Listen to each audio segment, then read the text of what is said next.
Hey guys, welcome back to my channel. আজি মই আপোনালোকৰ আগত এটা ৰেচিপি ভিডিঅ' লৈ আহিছোঁ আৰু সেই ৰেচিপিটোৰ নাম হৈছে চিলি চিকেন গ্ৰেভি। এইটো মই আটা দি বনাইছোঁ আৰু বেছি মছলা নোহোৱাকৈ বনাইছোঁ। বলক ভিডিঅ'টো ষ্টাৰ্ট কৰোঁ। ফাৰ্ষ্টতে মই মাংসখিনিত অলপমান গৰম মছলা দিম, অলপমান হালধি দিম, তাৰপিছত নিমখ দিছোঁ, অলপমান ডালচেনি পাউডাৰ, ৰেড চিলি পাউডাৰ,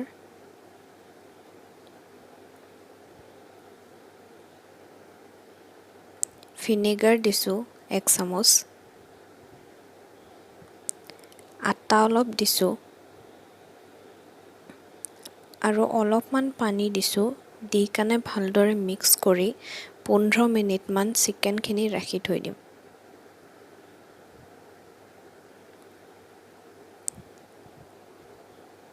এতিয়া আৰু এটা বাটিত অলপমান পানী লৈছোঁ আৰু 1 চামুচ চয়া চচ,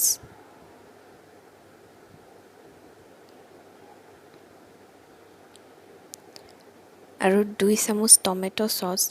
পানীখিনি মই ৰুম টেম্পাৰেচাৰৰ পানী লৈছোঁ, গৰম পানী লোৱা নাই। আৰু অলপমান ভিনেগাৰ দিছোঁ আৰু আটা দি কানে ভালদৰে মিক্স কৰি ল'ম এইখিনি। আপোনালোকে ইয়াতে ঠাণ্ডা পানী নিদিব বা গৰম পানী নিদিব। তাৰপিছত এটা কেৰাহীত অলপমান তেল গৰম হ'ব দিছোঁ। তাতে মাংসখিনি ভালদৰে ভাজি ল'ম।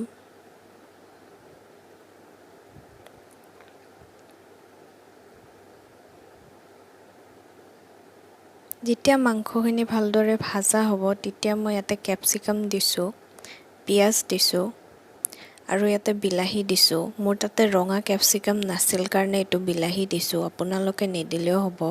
আৰু জ্বলা কেইটামান কাটি দিছোঁ। দি কাৰণে অলপমান চব্জিখিনি সিজিব দিম, বেছি নিসিজাব।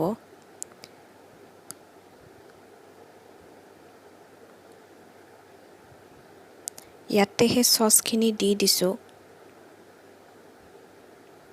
আৰু ভালদৰে মিলাই ল'ম। অলপমান নিমখ দিছোঁ আৰু অলপমান চেনি দিছোঁ। আপোনালোকে এইখিনি টাইমত পানীও দিব পাৰে, যদি নিদিলে এনেকুৱাও খাব পাৰে। এতিয়া আমাৰ চিলি চিকেনখিনি হৈ আছে, গেছটো অফ কৰি দিম মই এতিয়া।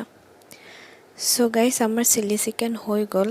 আজিলৈ ইমানে। মোৰ যদি ভিডিঅ'টো ভাল লাগিল তে লাইক কৰিব, শ্বেয়াৰ কৰিব আৰু মোৰ চেনেলটো ছাবস্ক্ৰাইব কৰি দিব।